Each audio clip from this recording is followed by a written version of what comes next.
We're here at this Chevy dealer, Mike Maroney, however you say it, here in Longmont, Colorado.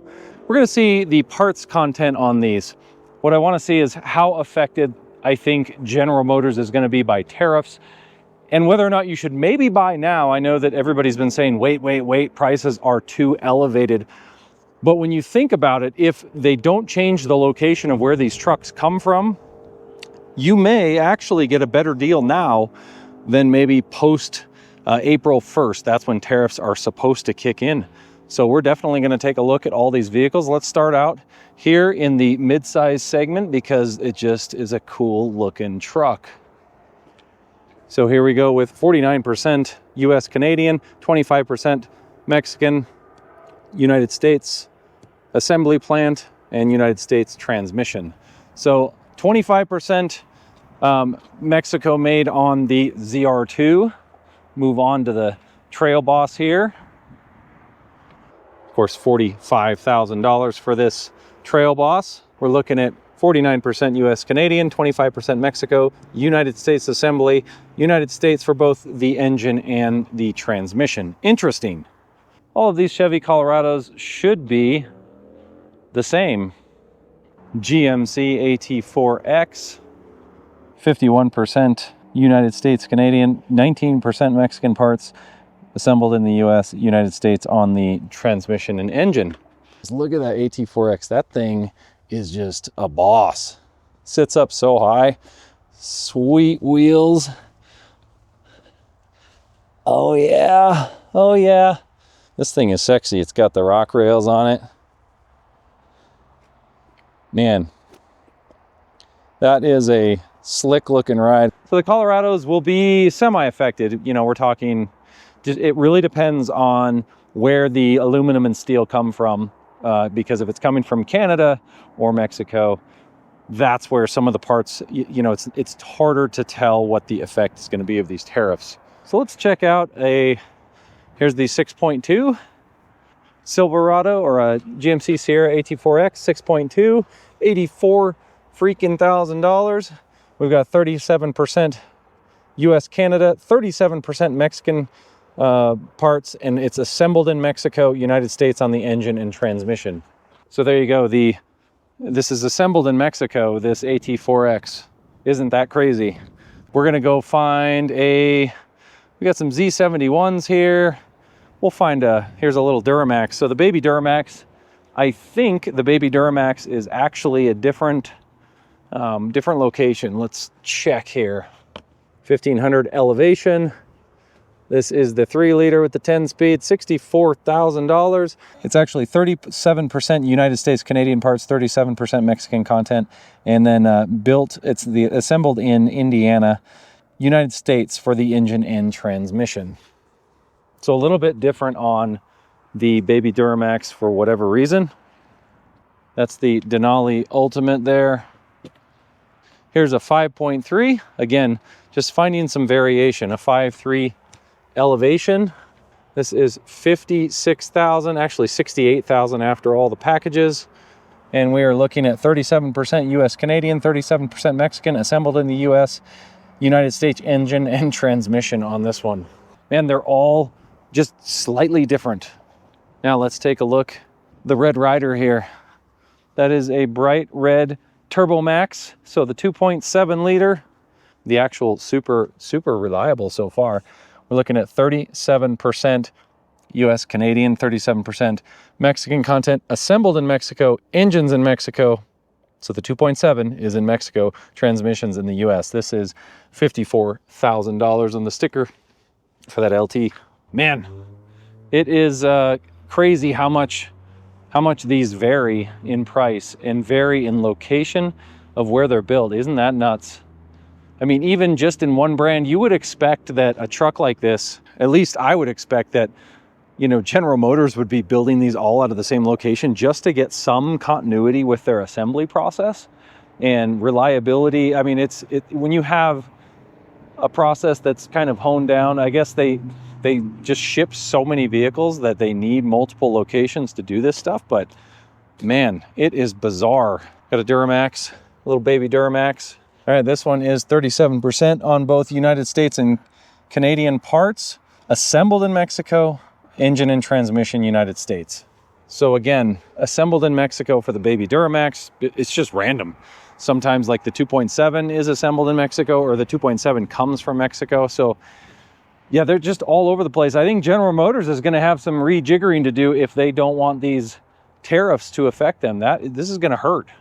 I would assume this basic work truck, the Pro 2025 Pro, look at that, $45,000 for a single cab work truck. What planet are we on? 4-banger turbo. This is 37% both Mexican and American content, assembled in Mexico, engines in Mexico, transmission is in the US. Yikes. So even the Pros, I mean, pretty soon you're going to look at these Pros and you're going to say, oh wow, they're as much as some of the other ones that are built in the US. Now, I know that everybody watches the same sort of content and everybody's hoping that the car market is just going to crash. But that might not be the case in the short term. Now, if the stock market continues to drop like it has been, man, then we could see a potential just catastrophic drop in everything, housing, you name it. So it looks like 57,000 on this guy. Got the Duramax. The final assembly is in Mexico. Nice GMC Sierra. They do look nice. Ooh, there's a nice AT4. I kind of want to just see what the price is on that one. So here we go with this Sierra heavy duty. This is a 6.6 liter gas. Let's see, where is it assembled? This one is in the United States. At least the truck itself on the 6.6 is assembled in Michigan, whereas the Duramax is in Mexico on the 1500. Let's find some more examples. All right, this one here, we've got a really nice looking 2500 Denali. This one is also assembled in Flint, Michigan. We actually have some nice dualies here too. I'm assuming the dualies are going to have the same. The high country dually is going to be the same. Sitting at 92,000 on this one. Yep, Flint, Michigan. Look at all those trucks, man. This is the story. Trucks everywhere. Beautiful. I love stock. This is how it was, you know, back in the day. This was just normal. A normal truck market, normal car market. This is kind of what it looks like. It's nothing to be afraid of. All right, here's the 6.2 liter. Let's look at this nice Denali. This one is also Mexico. Anybody watch King of the Hill? Peggy here, Mexico. So we got the little, here's a baby Duramax. I bet this is also the same place in Michigan for the Silverado. The Duramax, we've seen the 6.2.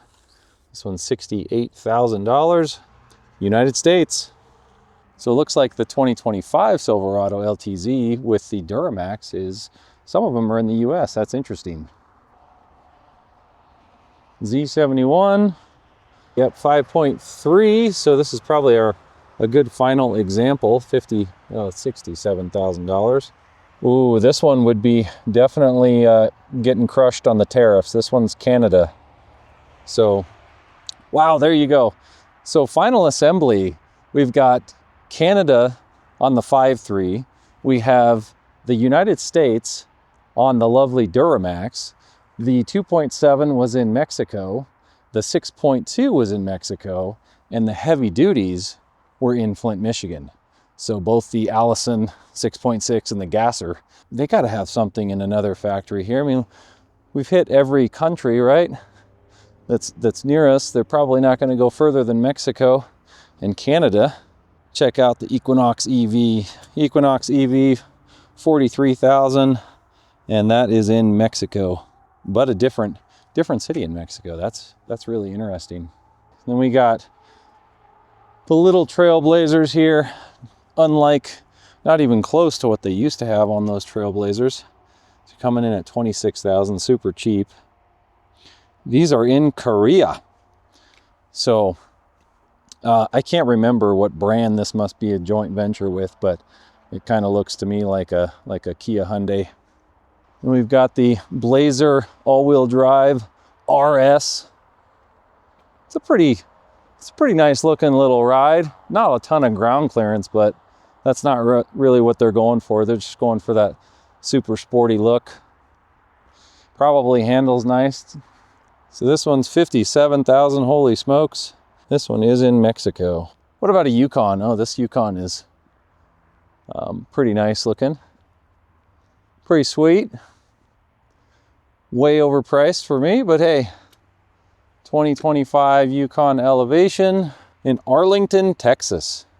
So there we go. We did find another one. Now we're in Texas. This is, what a crazy amount of just different locations for assembly and everything else. We'll have to check out where the engines come from. 101,000 on this Yukon AT4. And check it out, 37% Mexican parts. This one is also Arlington, Texas. So I saw this graphic, I'll throw it up on the screen, and it basically describes how the tariffs could actually, the 25% tariffs from Canada and Mexico could affect things. So there's the aluminum and steel aspect of it. So you've got the aluminum and steel. So Canada's like 51% of our aluminum, and then like 20% of our steel production, I believe, comes from Canada. So what happens is they send the aluminum or steel to maybe Toronto or down to Detroit, and then they build a piston, and then they send that piston back up to Canada. And then there's an assembly of an engine, and then that gets sent back down to Mexico, maybe for one of these, for final assembly. And then it comes back into the United States. So every time it crosses the border, it might be like 2, 3, 4 times that we're crossing the border. Every single time that something's crossing the border for parts and all of these guys, you're talking about, you know, a tariff every time, I believe. So it's not only on parts, but it's the aluminum and steel, and then the final assembly of the vehicle. So we might see higher prices on everything. No, I'm not saying go out and buy your car right now because this is the best deal you're going to see. But what if it is? What if right now, what if these tariffs go through? What if Trump is not bluffing? It's not just a negotiation technique, and this is the life we're going to live. You know, it's going to be like the prices go up another $3,000 to $10,000 on these vehicles, which could happen. And if the prices go up on them, I mean, they might just sit on the inventory and sell to the wealthy people. Now, if the stock market crashes, that'll change everything.